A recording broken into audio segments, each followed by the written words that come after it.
Hi everyone, in front of me I've got Samsung Galaxy A36 and let me share with you how to change date and time on this device.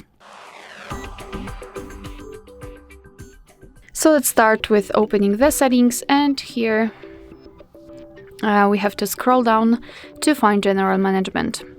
Then let's tap on Date and Time. And here we've got the options which are automatic applied. So first of all, we have to tap on both of those active switchers to turn them off and to be able to manually set date and time and the time zone. So let's start with the date. We have to tap on it and choose the date from the calendar, mark it and tap on Done. And of course it will be immediately applied. The same situation with the time, just by swiping, change the time and set it. And just give it a second, it should appear on the status bar after a short amount of time. Here we can tap on Select Time Zone, tap on the region, and here you've got the full list of available regions from which you can choose. So simply find yours and then tap on it, and as you can see, it will be immediately applied. What is more, you can decide what kind of clock format you want to use.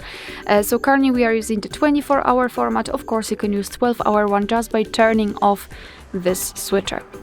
Alright, so this is how to manually customize the date and time. Of course, you can go back to all previous settings, which means to the automatic options, just by tapping on both of those switchers right here. Alright, so that will be all. Thank you so much for watching. Please hit the subscribe button and leave the thumbs up.